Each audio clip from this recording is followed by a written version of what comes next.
¿Qué tal? Muy buenas tardes a todos ustedes. Primero deseo agradecer a los organizadores de este cuarto Congreso Nacional de Investigación en Cambio Climático que realiza la Universidad Nacional Autónoma de México a través del Programa de Investigación en Cambio Climático por su invitación para el desarrollo de esta mesa. Esta mesa lleva el título de Instrumentos aplicables a empresas socialmente responsables para prevenir los efectos del cambio climático.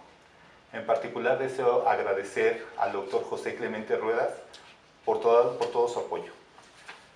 En primer lugar, tendremos la participación del ingeniero Mariana Ortega Ramírez, quien estudió la carrera de Ingeniería Ambiental en el Instituto Politécnico Nacional.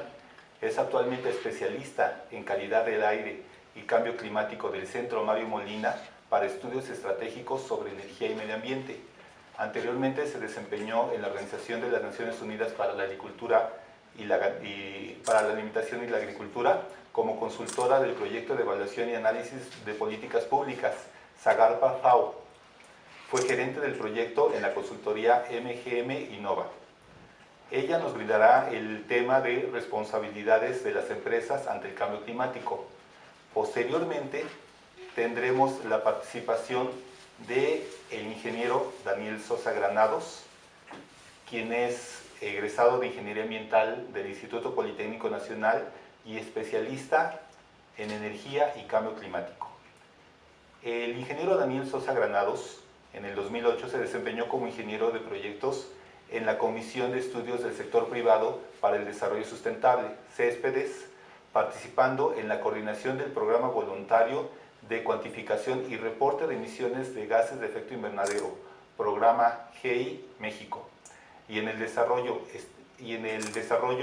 de estudios estratégicos sobre cambio climático para los sectores acero, cemento, farmacéutico y cervecero en materia de vulnerabilidad, adaptación y mitigación a este fenómeno.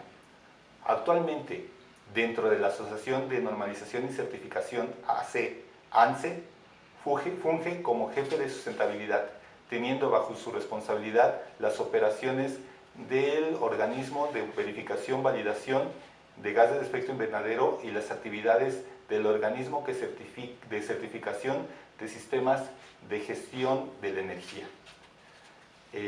También vamos a tener la oportunidad de escuchar la ponencia del maestro en ciencias Luis Sánchez Cataño, quien es consultor del Banco Interamericano de Desarrollo y también fue presidente del Colegio de Ingenieros Ambientales de México.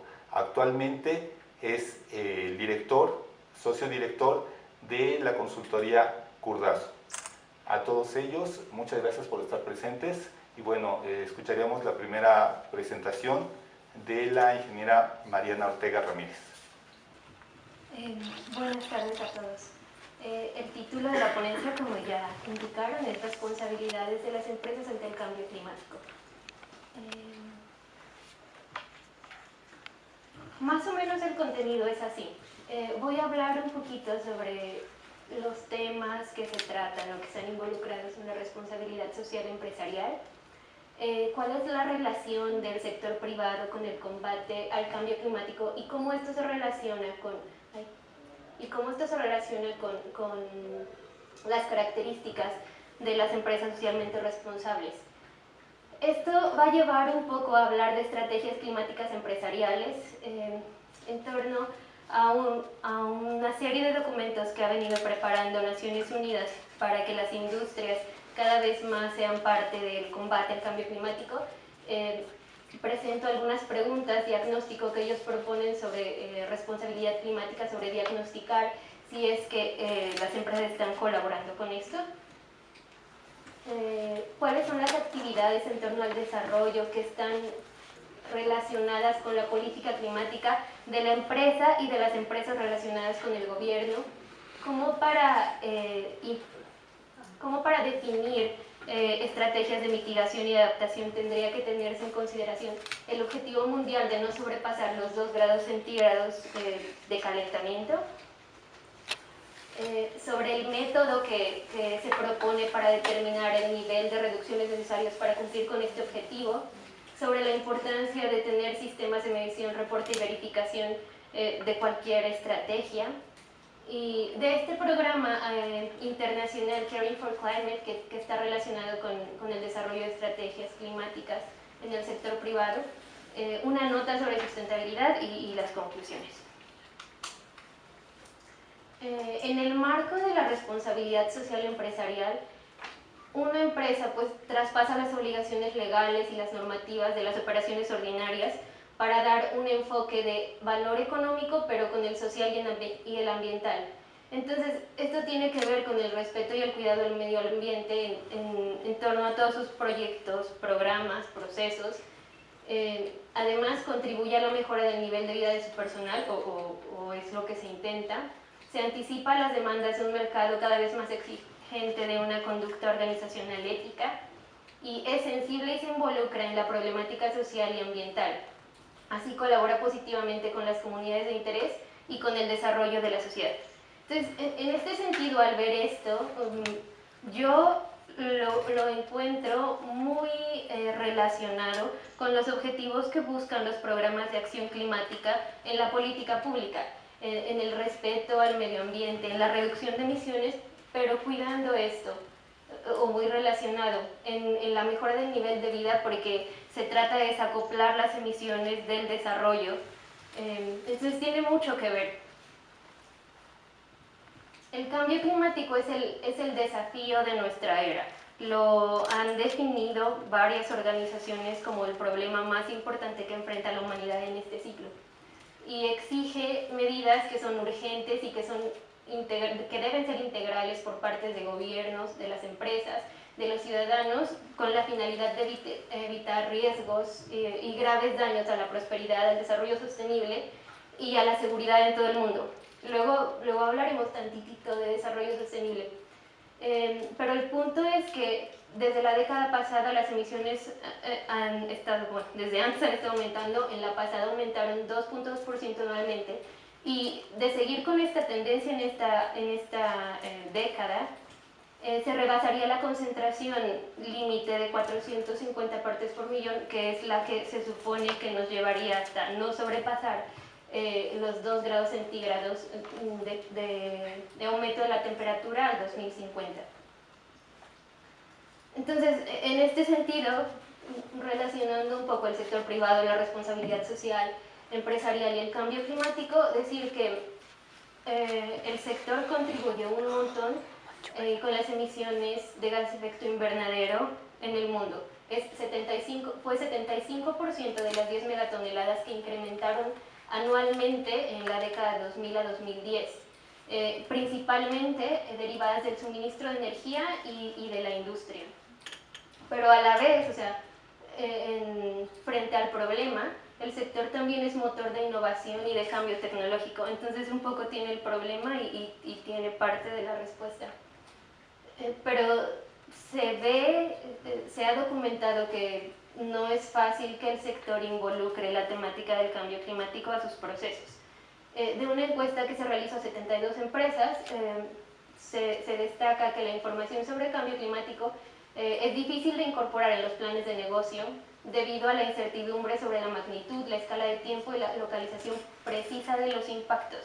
Esto porque muchos modelos climáticos son a grandes niveles, entonces no pueden saber exactamente qué es lo que va a pasar en un sitio específico, pero hay métodos que lo permiten. Entonces realmente lo que falta es como involucrarse más. Ahora, las grandes empresas ya toman en consideración en el tema con un enfoque hacia la resiliencia. La resiliencia como la capacidad de sobreponerse ante un problema, ante los impactos negativos. Sin embargo, las pequeñas generalmente están faltas de recursos y bueno, falta más desarrollo ahí. Entonces, la relación con la responsabilidad social empresarial puede verse en la generación de productos, en la interacción o las alianzas que puedan darse entre la industria y el gobierno, y en las propias mejoras que hagan las industrias dentro de sus procesos para disminuir el impacto de sus procesos y productos. Hay compañías que son muy proactivas, que ya han comenzado a considerar el cambio climático en sus planes de negocio e inversiones. tanto para adaptarse, para ser más resilientes, como para contribuir,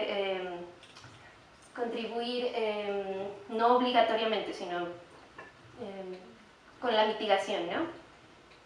Ahora, el sector privado está ya muy inmerso en la adaptación, aunque no se etiquete como un producto de adaptación o como un proceso de adaptación, principalmente porque domina inversiones que son críticas relacionadas con la localización o el diseño de edificios, por ejemplo, y además porque si el mercado lo pide, la industria lo genera. Entonces,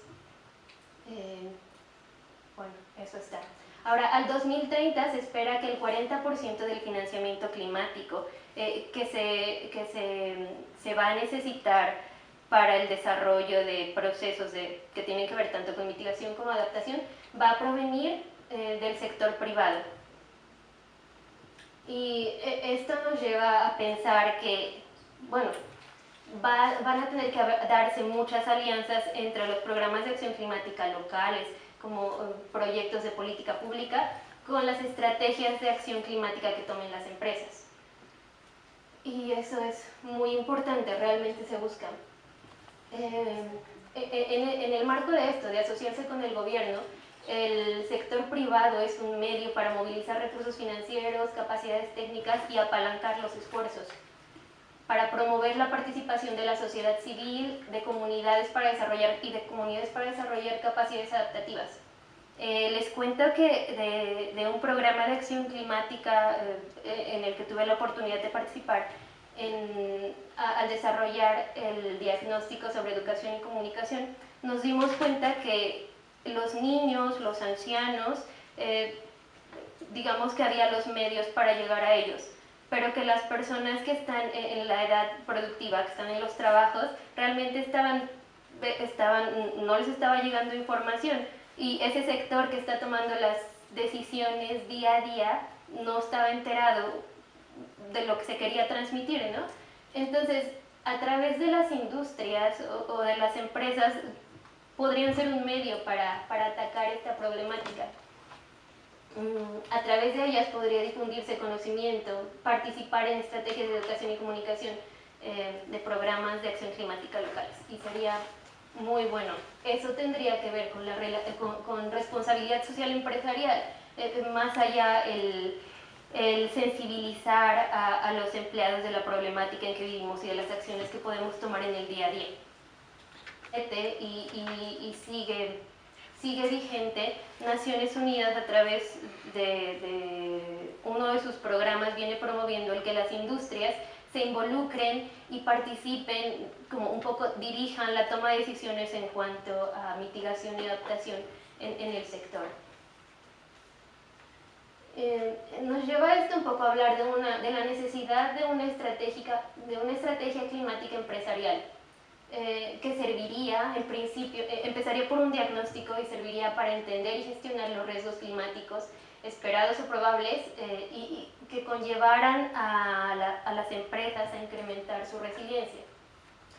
En términos de mitigación, es deseable que la industria demuestre liderazgo alineado con la ciencia del cambio climático, que dice que no deberíamos sobrepasar los 2 grados centígrados en la temperatura global si no queremos ver impactos irreversibles. A nivel productivo, además, esto podría ayudar en mejorar el desempeño ambiental de los productos y de los procesos de las industrias.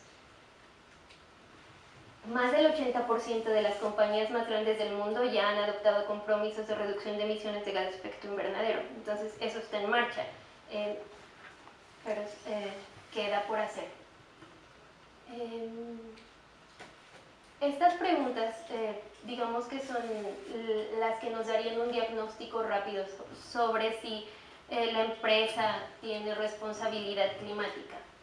Y son estas. Se ha mapeado cómo los impactos del cambio climático y las políticas de respuesta transformarían el mercado de la industria en cuestión en los próximos años. Se tiene una postura o declaración sobre la política climática de la empresa y si ésta se alinea con la ciencia del cambio climático. Las personas que cabildean en la empresa advocan hacia el logro de objetivos climáticos empresariales. y si la compañía realiza seguimiento y divulgación de sus objetivos climáticos. En la construcción de una política climática,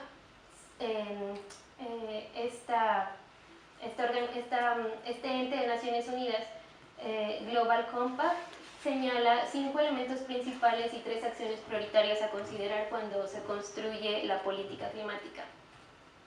Y tiene que ver, en principio, con identificar cuál es la influencia en un inventario de gases de efecto invernadero de la industria y en términos de adaptación, cuáles son los riesgos y en general cuáles son las oportunidades. El hacerlo con expertos tanto internos como externos. Y en este sentido, los elementos que conformarían esta identificación pues es verificar la legitimidad, quiénes son los responsables políticos, qué dice la legislación en la que está inmersa la empresa, qué dicen los inversionistas, qué dicen los tomadores de decisiones, un poco como en el marco de la gobernanza. Y luego identificar oportunidades de cómo informar los impactos y las mejoras que podrían lograrse, de cómo influenciar que se lleve a cabo y cuáles van a ser los beneficios. Después sería necesario alinear, digamos que las posturas que sean consistentes en cuanto a la estrategia, en cuanto a inversiones que se vayan a hacer, ser consistente con la ciencia y considerar la rendición de cuentas tanto a tomadores de decisiones como a clientes, como a la sociedad en general. Y luego el reportar, que tiene que ver con divulgar la postura en cuanto al cambio climático de la empresa, en qué acciones se van a tomar y cuáles son los efectos a lograr en el corto, en el mediano y en el largo plazo. Y esto tiene que ver con la transparencia. Cuando hablo de la alineación con el objetivo de los 2 grados centígrados, esto es el analizar cuál es la tendencia de la generación de emisiones en un escenario business as usual y cuál tendría que ser para llegar a no sobrepasar los 2 grados centígrados.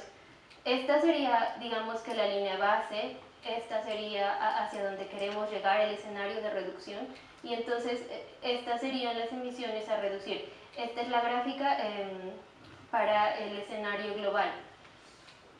Así, las emisiones tendrían que reducirse en 5 gigatoneladas con respecto a 2010 o en 15 gigatoneladas con respecto al escenario business as usual. El nivel de emisiones en 2050 entonces debería estar entre 40 y 70% por debajo de las emisiones de 2010 a nivel global, o sea, es un montón. En una proyección lineal esto es reducciones de 10 a 17.5% cada década. Para determinar el nivel de reducciones necesarios a nivel de una empresa, lo que sugiere Naciones Unidas es, número 1, proyectar el nivel de actividad de la compañía, y esto tiene que ver con construir el inventario de emisiones y construir la línea base de si no hiciéramos ninguna acción de mitigación, entonces cuáles serían las emisiones a tener en el año para el que estemos calculando, digamos 2030, 2050.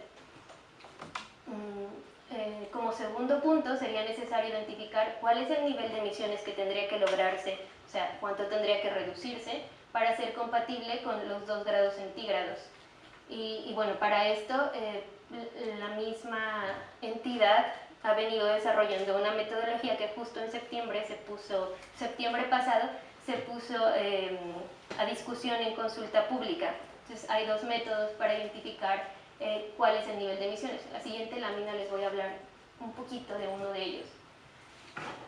Bueno, después de identificar el nivel de emisiones sería necesario establecer cuáles son las metas compatibles para lograr la reducción estimada, llevar a cabo las acciones, implementar y de ser necesario ajustar la estrategia o ajustar metas. Sobre esta metodología para estimar los 2 grados centígrados de descarbonización, como les mencionaba, se sugieren 2. Les voy a platicar un poco de esta que tiene que ver con, para cada sector a nivel mundial, digamos que se tienen indicadores de actividad, de la actividad industrial. Por ejemplo, para la generación de energía, el indicador es en kilowatts hora. Paralelo a ello, la Agencia Internacional de Energía ha desarrollado escenarios de emisión al 2050 que son, digamos que serían el límite a tocar para no sobrepasar los 2 grados centígrados. Entonces, sabiendo ese nivel de emisiones y conociendo para cada sector el indicador de actividad, se tiene un índice, digamos, de cuál sería la intensidad de emisiones para cada sector máxima. Entonces, en este ejemplo, para esta industria, en la línea azul se presenta el escenario que ha estimado la Agencia Internacional de Energía, en donde este es el nivel de intensidad de emisiones hoy y este sería el que tendríamos que tener en 2050 para no sobrepasar los 2 grados centígrados. Entonces, digamos que ese mismo ejercicio se aplica a la industria que se esté analizando y se obtiene el indicador de cómo estamos actualmente y a dónde tendremos que llegar. Entonces, ahí digamos que podemos comparar. El otro método tiene que ver, tiene alguna similitud, pero está más relacionado con cómo se piensa que va a incrementar el Producto Interno Bruto de las acciones, de las industrias. Entonces tiene un enfoque más económico. Ahora, bueno, una vez que se determinó cuál va a ser la reducción deseada para una empresa en su estrategia, algunos enfoques para analizar cuáles serían las mejores acciones de mitigación en términos ambientales, pues son, yo les pongo aquí dos: el análisis de ciclo de vida, que analiza el impacto y puede estar, uno de sus indicadores es la huella de carbono, el impacto desde la producción hasta el uso de un producto o puede ser de un servicio también. Entonces, como debe hacerse un análisis de todos los insumos y los procesos involucrados, digamos que da para hacer un análisis de dónde podrían hacerse mejoras en los procesos. Otro enfoque, que es el de la ecología industrial y que usa el análisis de ciclo de vida, es el asimilar el funcionamiento de una industria al funcionamiento de los sistemas naturales. Y entonces busca que se cierren los ciclos de la materia, que el residuo de una industria se convierta en materia prima de otra. Se reduce siempre la cantidad de residuos de materiales y de energía a utilizar. Entonces, digamos que bajo un análisis de ecología industrial pueden determinarse acciones para mejorar el desempeño ambiental de un proceso. Cualquier acción que se realice de mitigación o adaptación tiene que estar inmersa en un sistema de monitoreo, reporte y verificación.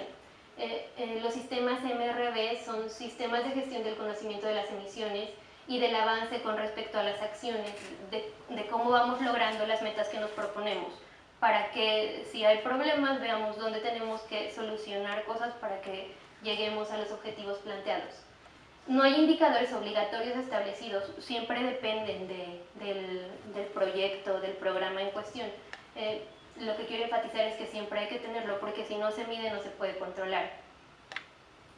Múltiples programas tienen sí lineamientos específicos en cuanto tanto al monitoreo como al reporte, y mucho tiene su base en el mecanismo de desarrollo limpio.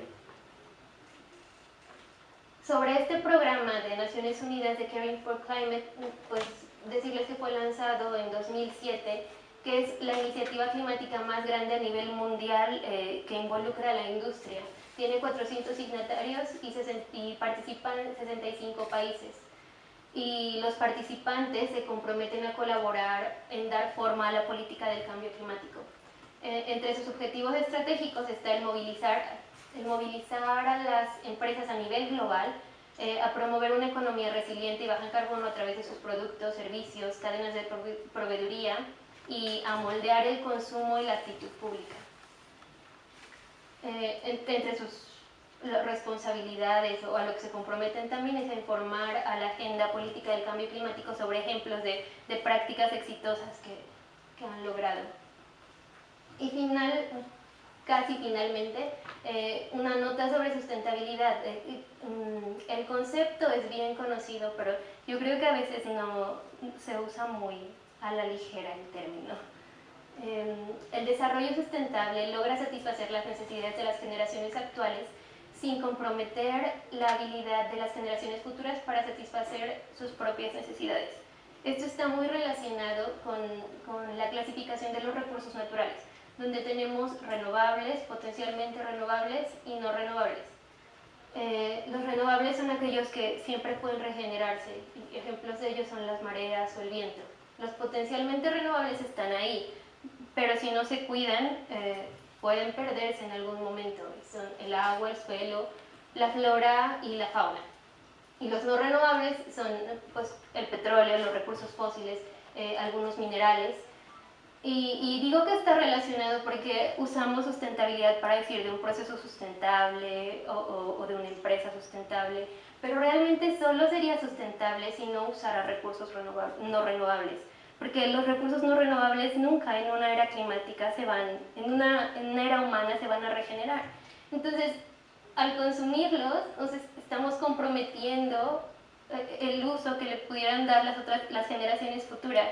Entonces, nada es sustentable mientras use fósiles, tiende a la sustentabilidad en la medida en que disminuye el consumo, pero la nota es no usarlo a la ligera. Y como conclusiones, decir que así como los gobiernos y la sociedad civil, el sector privado en todos los niveles debería participar activamente en el combate al cambio climático, porque es parte de la responsabilidad social empresarial, o debería ser parte, contar con una estrategia empresarial de cambio climático. Los objetivos de reducción deberían apuntar a la meta de no sobrepasar los 2 grados centígrados. Hay múltiples herramientas o enfoques que pudieran ser utilizados para mejorar el desempeño ambiental. El de la ecología industrial es muy deseable porque tiene que ver con el mejor uso de los materiales, de los recursos. Y todas las iniciativas o proyectos deben ser respaldadas por un sistema MRV para medir la tendencia a la sustentabilidad. Y pues ya esto.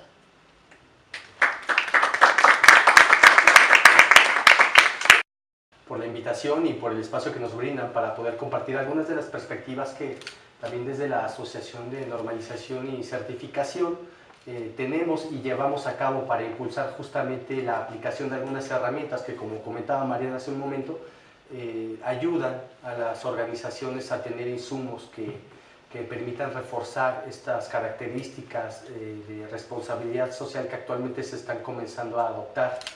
Y me parece que lo que Mariana ponía como un planteamiento en su presentación justamente nos permite sensibilizarnos y comenzar a adoptar esa conciencia de por qué estamos entrando en esta dinámica tan intensa acerca de adoptar y de comenzar a incorporar estos fenómenos y estos enfoques a todos niveles, ¿no?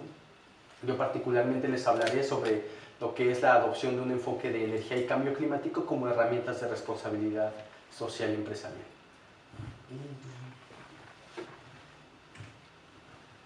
Para ello retomaré algunos de los elementos que Mariana comentaba y justamente por qué nos encontramos atendiendo este tipo de fenómenos actualmente.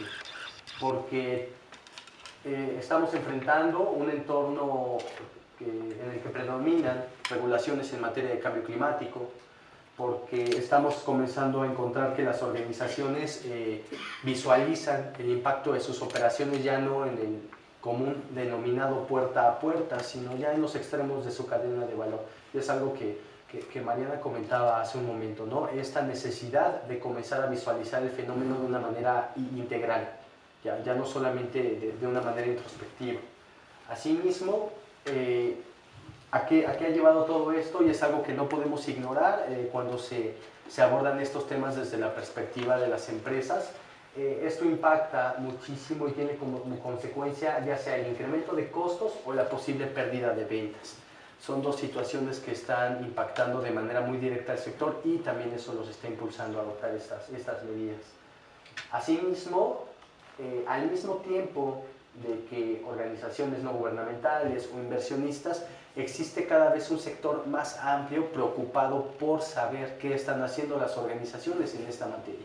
Y el tema de responsabilidad social empresarial es un ejemplo claro de eso, porque también es un concepto que paulatinamente ha comenzado a evolucionar e incorpora cada vez más variables asociadas a este tema. Y también uno de los componentes clave por los cuales las organizaciones comienzan a incorporar estos temas es el posicionamiento competitivo. Al final del día son aspectos, son fenómenos, son enfoques que de saberlos administrar permiten a las compañías tener ventajas competitivas. ¿Qué ha ocurrido? Todo esto ha dado como consecuencia que se comiencen a introducir programas de intercambio y comercio de emisiones. Mari comentaba que el mecanismo de desarrollo limpio en su presentación, y también hay mecanismos voluntarios. En México podríamos citar el caso de la Bolsa Mexicana de Valores, que a finales del año pasado lanzó una plataforma de intercambio y que si bien todos estos modelos tienen que apuntar a reforzarse, a volverse sólidos completamente en toda su operación, bueno, pues dan estos pequeños visos de los pasos que se intentan dar en aras de detonar este asunto en una parte social, económico, ambiental. Los programas voluntarios de contabilidad y reporte como un elemento que les permita tener insumos a las organizaciones. ¿Para qué? Para desarrollar estrategias. Y retomaré mucho de los comentarios que Mariana hacía, me parecen extraordinariamente puntuales acerca de lo que ella puso como este planteamiento inicial. Precisamente lo que no se mide no se controla, ¿no? Y es el principio de este tipo de programas. Durante el desarrollo de la presentación y cuando les hablé de las herramientas, ustedes notarán el énfasis en este aspecto. Los impuestos al carbono, ¿por qué? Porque temas como la energía y el de cambio climático ya impactan directamente el quehacer empresarial en estos términos. La pasada reforma fiscal, lo que se terminó de aprobar en esta ronda de discusiones, pues también tienen implicaciones de este tipo. Y también las regulaciones o estándares en materia de gestión de la energía y emisiones. Eso es algo que también ya estamos viendo y que instancias gubernamentales también están comenzando a solicitar. ¿Qué tenemos como elementos de la política nacional? Y me parece importante precisar esto porque nos permite visualizar qué tan robusto es el marco en el país, como para comenzar a dimensionar la importancia que tienen estos temas. La Ley General de Cambio Climático, un reglamento en materia de un registro de emisiones de gases de efecto invernadero, que por ahí está y se espera se pueda publicar en no mucho tiempo. El Programa Especial de Cambio Climático, programas de producción y consumo sustentable, que justamente como lo comentaba Mariana, la necesidad también ya está en comenzar a incorporar una visión introspectiva acerca de cómo estamos produciendo y cómo estos modelos actuales impactan a la sociedad, al medio ambiente, ¿no? Ya no solamente se trata de esta antigua visión que tenían las empresas de capitalizar el recurso hacia ellos, ¿no? Sino la presión del entorno los está obligando a moverse hacia estos enfoques. Programas como el Nacional para el Aprovechamiento Sustentable de la Energía, donde esta característica de usuarios con un patrón de alto consumo de energía tiene una posición preponderante porque es uno de los focos que el gobierno actualmente tiene para comenzar a presionar también el sector hacia este asunto del desacoplamiento, como lo comentaba Mariana. Ejemplos de esto y cómo lo hemos podido ver, empresas como Coca-Cola, esto es un extracto de un material que manejan ellos con su cadena de valor, donde comienzan a incorporar y a transmitirles estas visiones al 2020, donde tienen distintos objetivos entre los que se encuentran eficiencia energética, implementar sistemas de gestión de la energía. ¿Para qué? Para identificar oportunidades de mejora. Es decir, y nosotros hemos podido verlo así desde nuestra trinchera. Aquellas organizaciones que están influidas directamente por este tipo de conceptos, por este tipo de políticas, consecuentemente van a hacer que las pequeñas empresas y otras que no están directamente reguladas comiencen a incorporar estos temas. Lo que tratamos nosotros de transmitir es que en una cadena de valor siempre somos cliente o proveedor, y ya sea directa o indirectamente, estos son enfoques que se deben comenzar a abordar.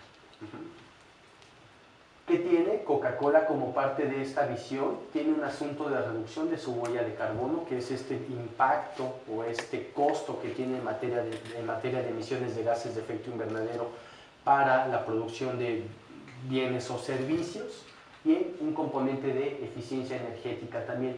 ¿Cuál es la clave y cuál es lo interesante de este tipo de enfoques que manejan estas grandes empresas?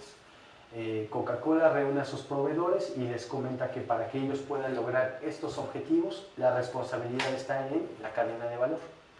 Y son los proveedores los que también tendrán que ocuparse de desarrollar proyectos, de comenzar a encontrar mecanismos que les permitan disminuir esta carga, ¿sí?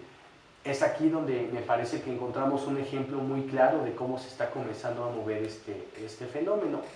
Y como existen muchísimas variables o muchísimas modalidades que las organizaciones están llevando a cabo.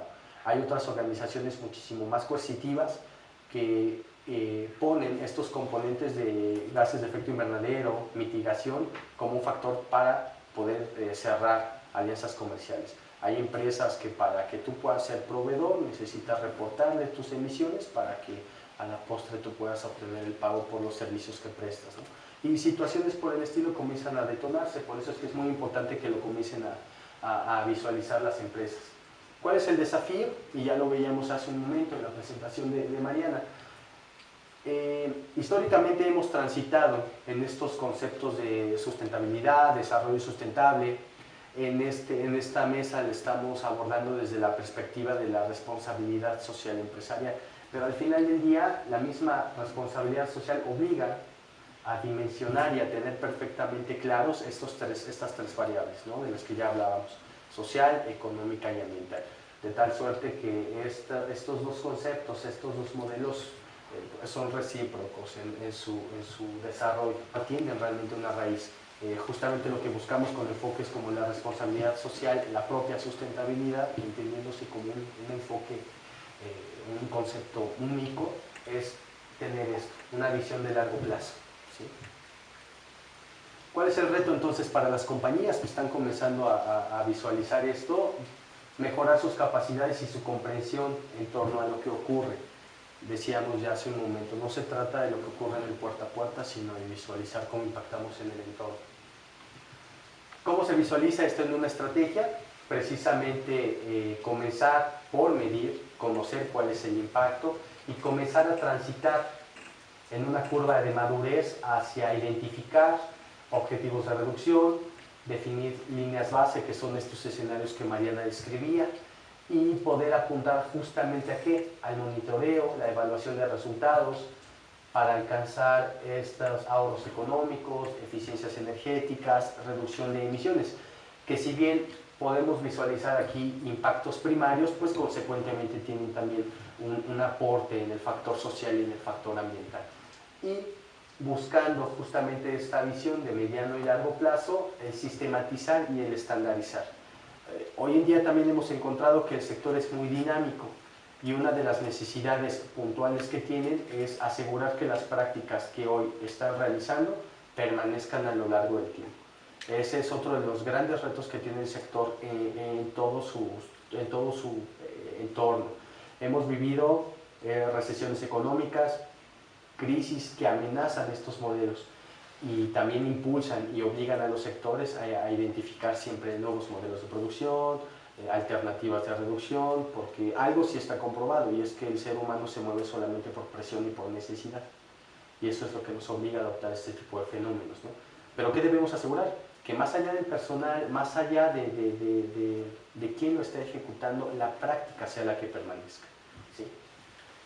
¿Qué herramientas existen y qué herramientas en la asociación nosotros promovemos e impulsamos para facilitar este tema? Es uno, la gestión de la energía como parte de un modelo, ya veíamos en la filmina anterior, estandarizado y sistematizado, que auxilia a las organizaciones a poner en orden lo que históricamente ya hacen, que es tratar de abatir costos, reducir emisiones, volverse más eficientes.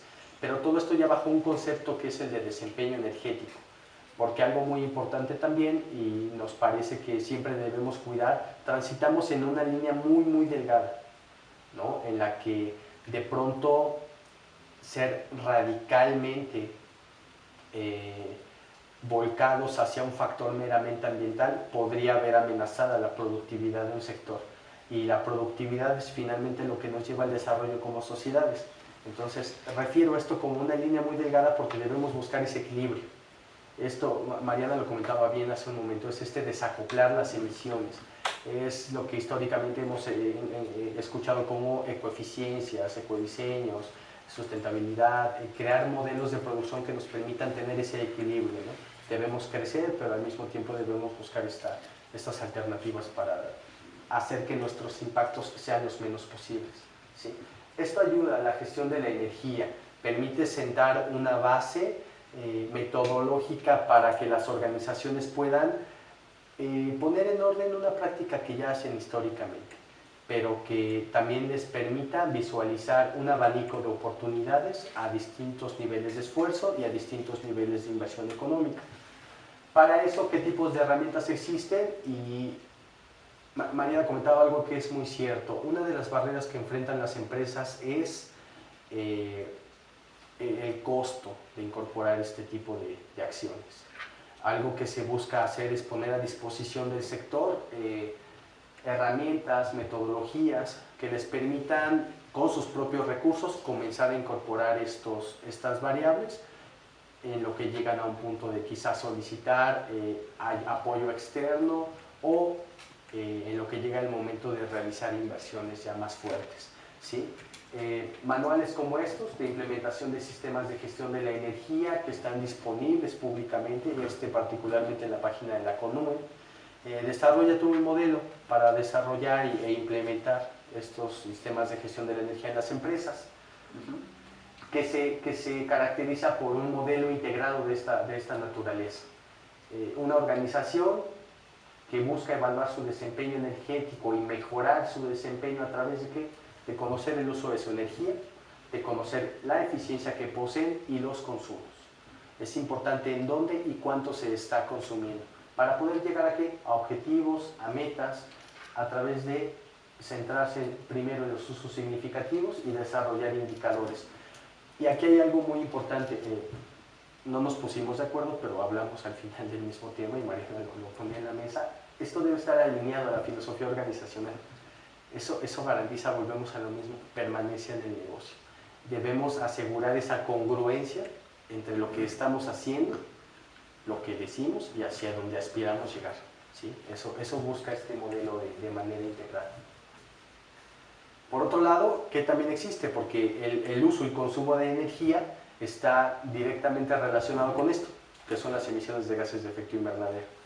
Y para ello, otra de las herramientas que existe a nivel metodológico es conocido como Protocolo de Gases de Efecto Invernadero, desarrollado por una iniciativa empresarial a nivel mundial, que se enfoca a también proveer una metodología para identificar cómo se pueden construir estos reportes que ya solicita la cadena de valor, que solicita el gobierno, ¿sí? Que son elementos de esta enfoque de responsabilidad social, y que también comienza a incorporar esta parte de la gestión, de sistematizar, de estandarizar, ¿a través de qué?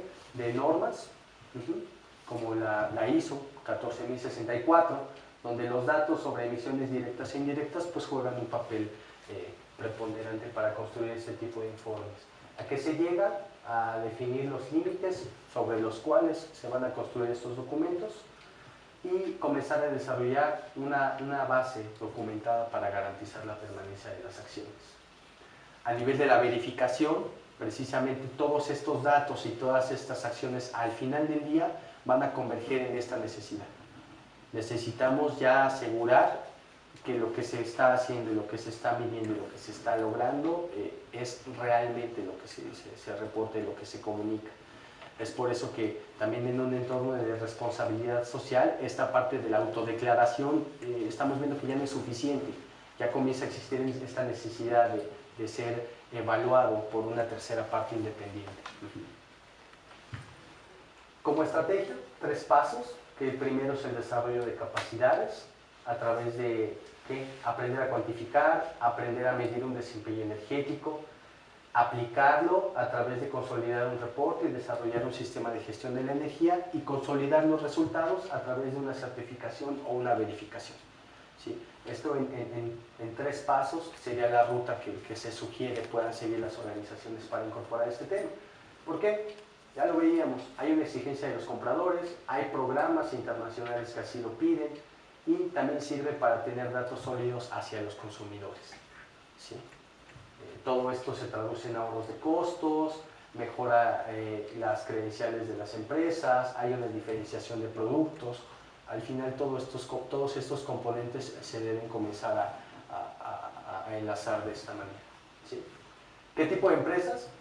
Finalmente comienzan ya a incorporar variables de este tipo.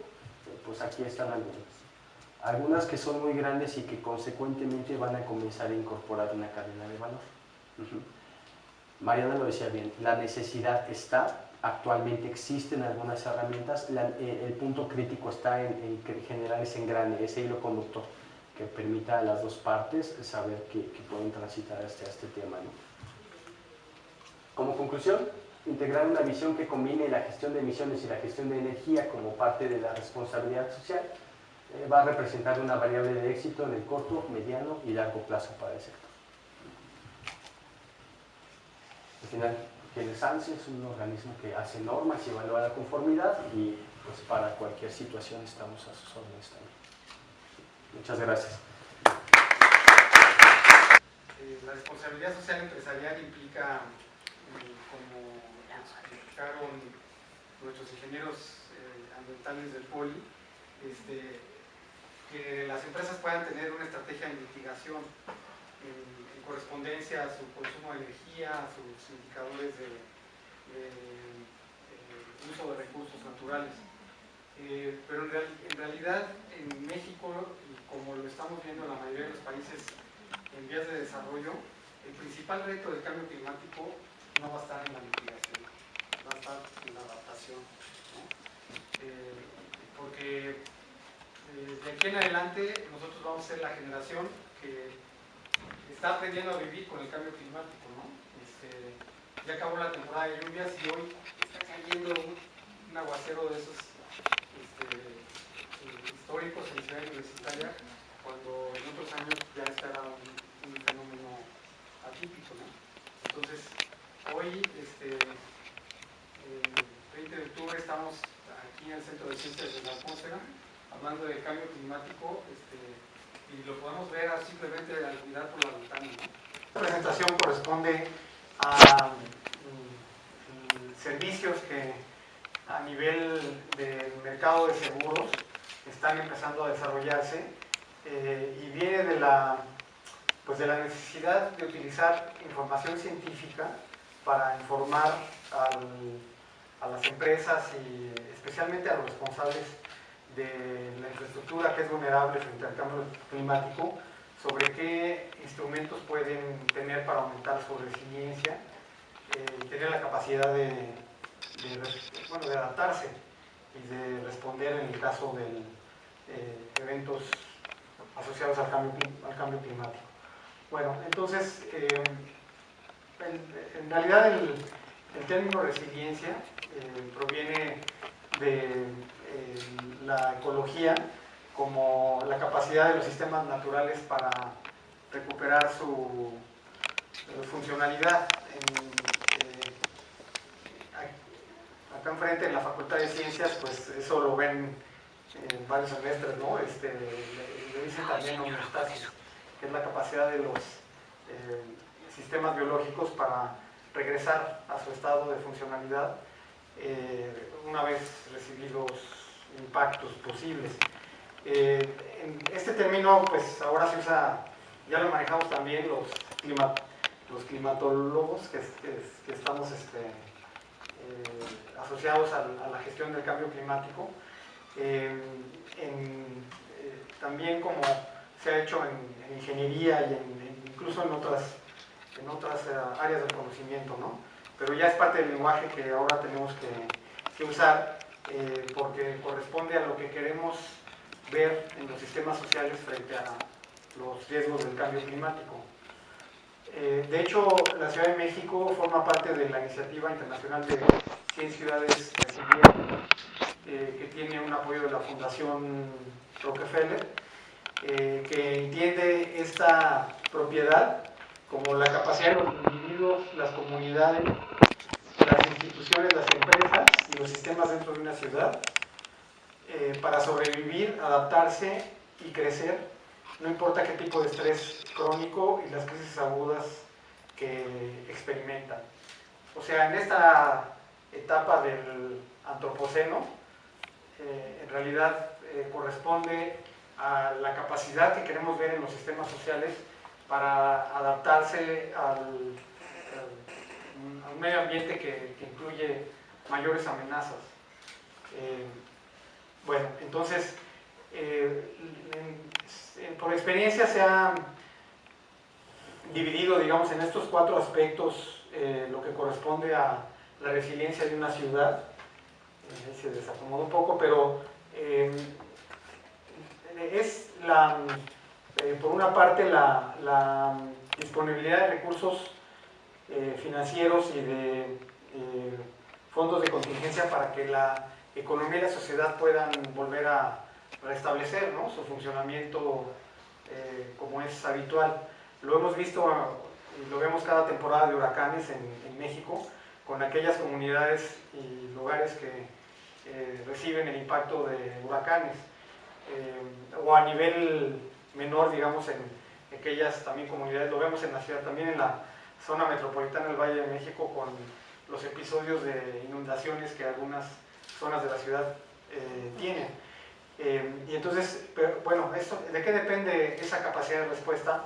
Pues está asociada a los propios procesos de estabilidad social y de seguridad, ¿no?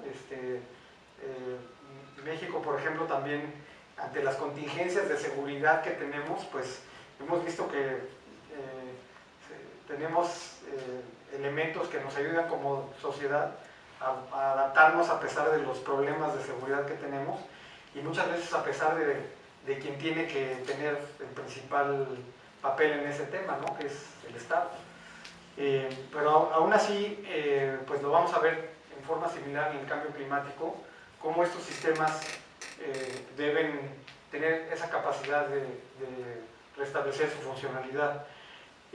Bueno, entonces, en términos de los sistemas urbanos y servicios, básicamente representa la capacidad de dotar los servicios públicos que una ciudad o una comunidad necesita, y entonces, pues, estos sistemas como también pueden tener fortalezas frente o vulnerabilidad frente al cambio climático, ¿no? Obviamente los esquemas de salud y bienestar, toda la capacidad del sistema de salud para cubrir las necesidades básicas. Hoy también en este mundo cambiante estamos en una etapa de amenaza de una pandemia, ¿no? Pues hemos visto ha rebasado la resiliencia ya de varios países africanos y amenaza con desbordarse.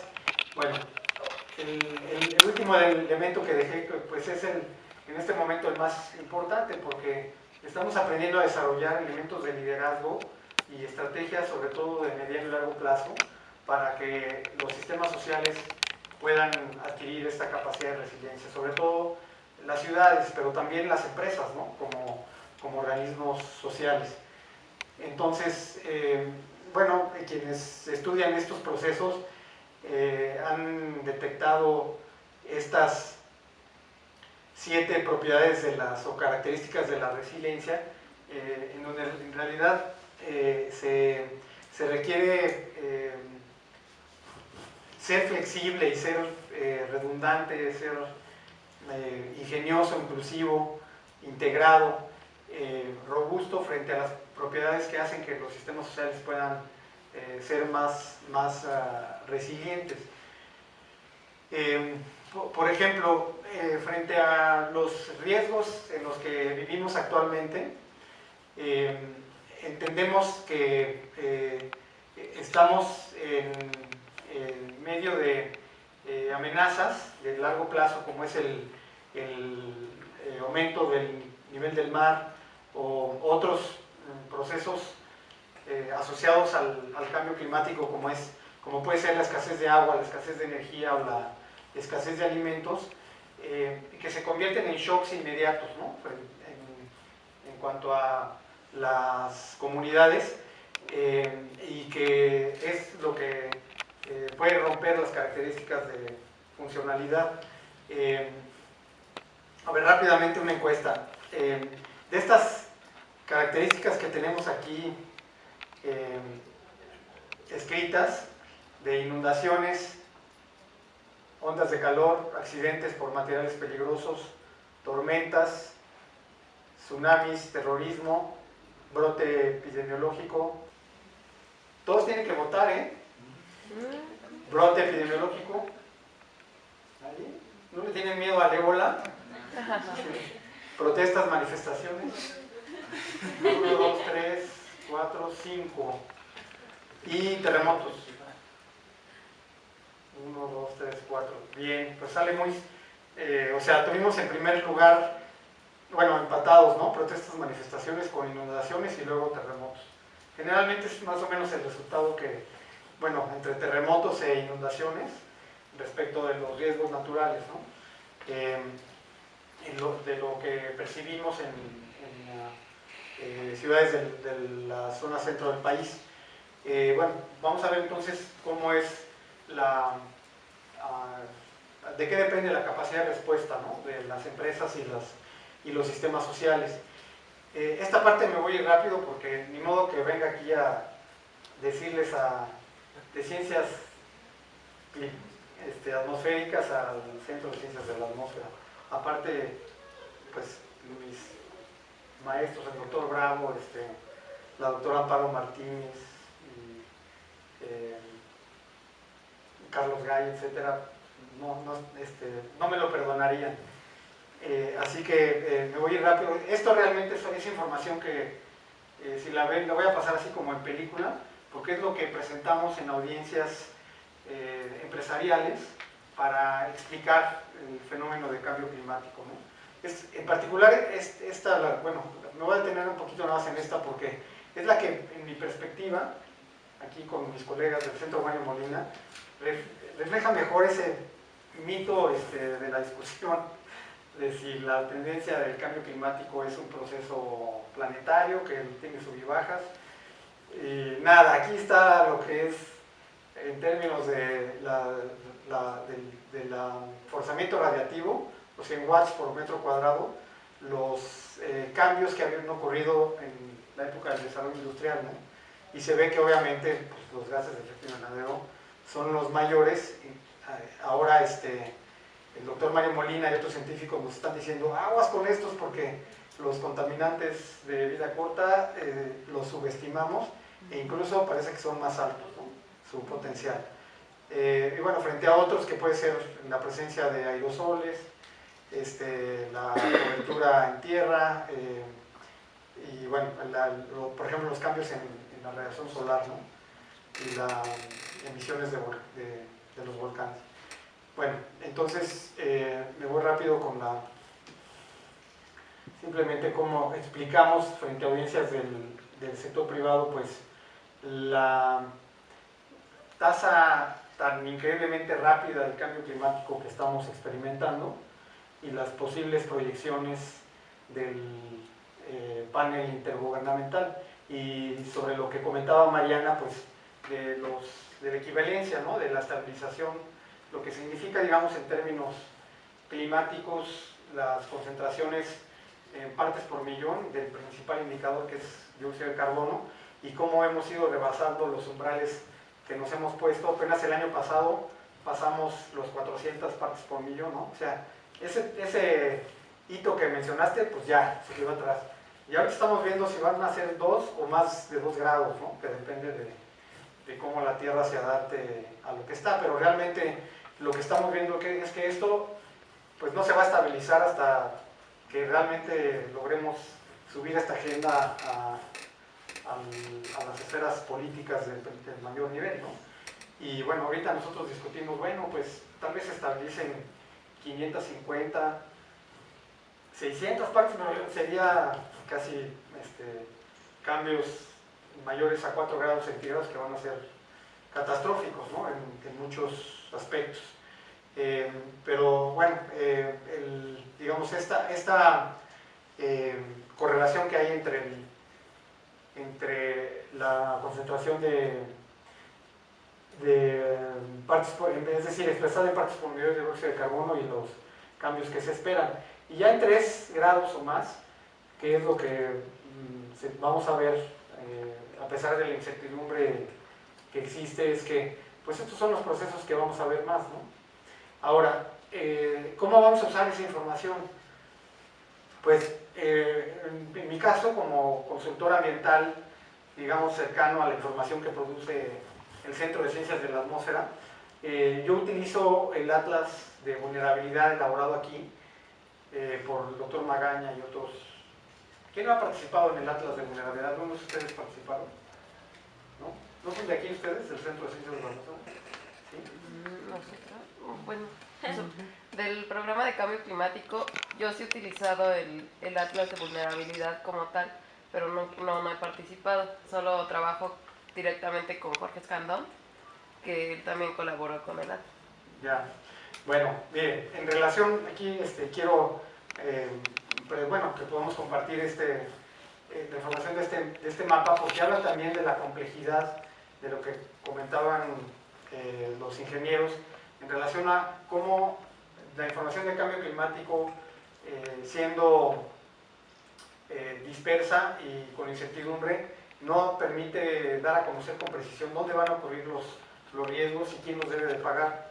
Entonces, obviamente, pues algo vulnerabilidades muy altas en las zonas, perdón, exposición muy alta en las zonas que ya conocemos del Golfo de México, más o menos zonas costeras de Veracruz, Tamaulipas, Campeche, Quintana Roo, y más o menos situación promedio en el resto del país, ¿no? Con menores exposiciones pues en algunas zonas centro. Bueno, después la sensibilidad que está relacionada a factores sociales, así es como se vería, más o menos asociado a indicadores socioeconómicos bajos, pues en Hidalgo, Puebla, Veracruz, por acá, ¿no? En Oaxaca, Guerrero, parte de Chiapas, parte de la península de Yucatán. Y luego, en respuesta a esto, la capacidad adaptativa, ¿no? O sea, aquí es al revés, o sea, los que están, la capacidad adaptativa muy alta representa, pues, que están preparados en cierta medida los municipios para enfrentar, ¿no? Y más o menos la tendencia, pues, es al revés, o sea, los estados desde la región centro y hacia el norte empiezan a tener cada vez mejores capacidades, ¿no? Pero, ¿qué pasó realmente de los últimos eventos que hemos tenido? O sea, en resumen, esto es lo que me dice el Centro de Ciencias de la Atmósfera. La vulnerabilidad va a ser expresada a nivel municipal. Por ejemplo, obviamente se ve que existe una vulnerabilidad de alta a muy alta en zonas de la Sierra Madre Oriental, que hemos visto que efectivamente han tenido episodios importantes en la Sierra de Veracruz, Puebla, Hidalgo, por acá en los límites de Oaxaca, Veracruz, Chiapas, ¿no? Y en general en las costas pues se observa los colores de media, en algunos casos baja, pero en otros alta, ¿no? Por ejemplo acá la zona de Guerrero, Oaxaca, Chiapas otra vez. Y sin embargo vean acá, ¿qué municipio es este? Exacto, Los Cabos, ¿no? Y resulta que aquí la UNAM calificó como muy baja la vulnerabilidad. Sin embargo, bueno, vamos a revisar algunos de los episodios recientes, ¿no?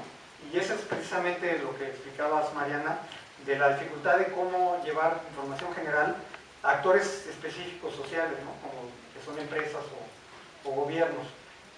Por ejemplo, de los últimos 3 años, 2 años simplemente, la tormenta Manuel, que pues devastó como tormenta tropical, ni siquiera como huracán,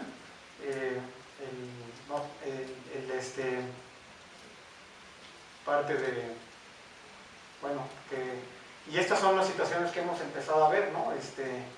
Turistas que tienen que tener puentes aéreos para ser evacuados, ¿no? Frente a la falta de un mejor esquema de planeación y previsión de riesgos, carreteras destruidas que tal vez no tuvieron un sistema de diseño y de adaptación lo suficientemente robusto para poderse levantar,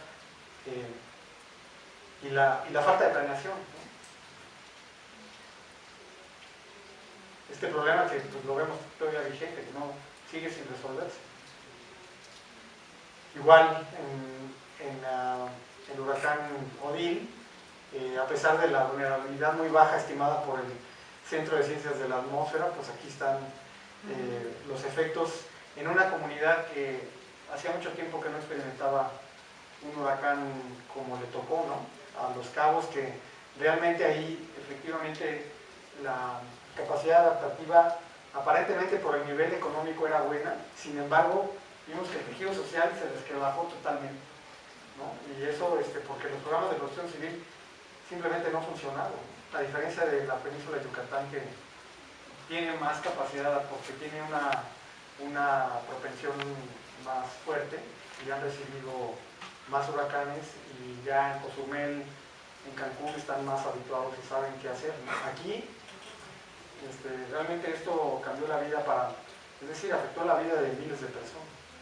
Bueno, voy a terminar con algunos datos nada más de cómo los desastres representan una carga para el sector público y para el gobierno. Miren, esta gráfica es de la empresa con la que estamos trabajando, que es Swiss Re, que es una de las aseguradoras más grandes del mundo, que está presente en México.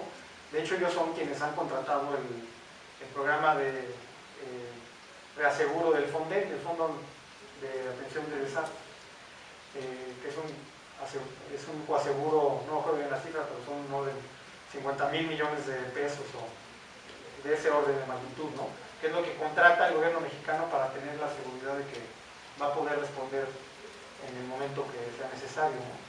Y ellos han hecho esta gráfica de pérdidas por desastres naturales en relación a lo que está asegurado, que es esto, lo que está en gris, frente a lo que está no asegurado en cuanto a costos de infraestructura, ¿no? Y fíjense cómo en los últimos años, a pesar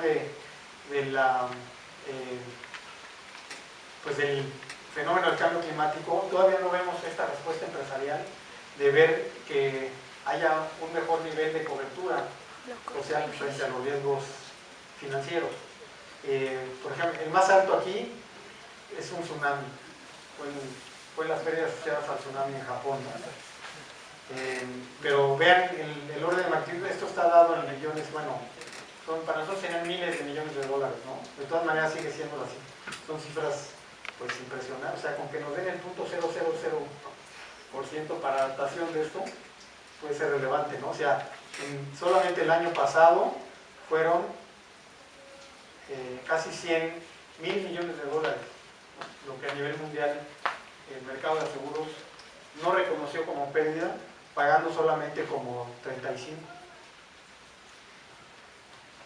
Bueno, okay, entonces eso, pues eso es lo que presentamos también como parte del contexto actual de cambio climático y qué herramientas, digamos, existen actual a nivel en el mercado de seguros para que responsables de infraestructura puedan responder frente a eso, ¿no?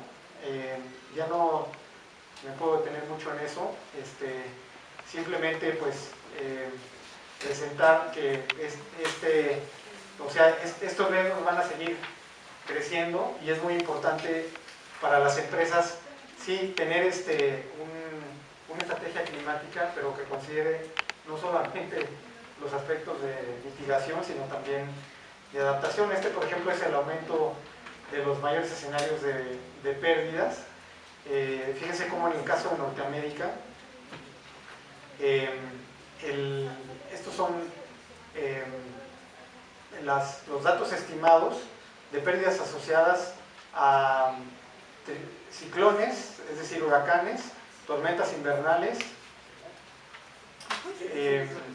y como en América del Norte ha crecido mucho, ¿no?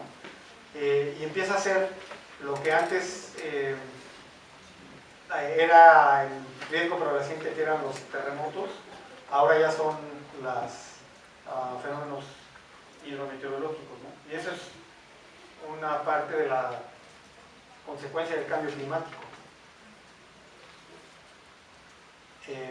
Bueno, en México, como mencioné, pues se han desarrollado ya esto que llaman en el mercado financiero la transferencia de riesgos, en este caso con la contratación del seguro del Fonden, pero que a nivel de los individuos, pues representa la necesidad también de poder tener una mejor evaluación de sus riesgos y una mejor capacidad de respuesta tanto física como financiero, ¿no? En México, bueno, hay algunos elementos de planeación efectivos, como los ordenamientos ecológicos, que son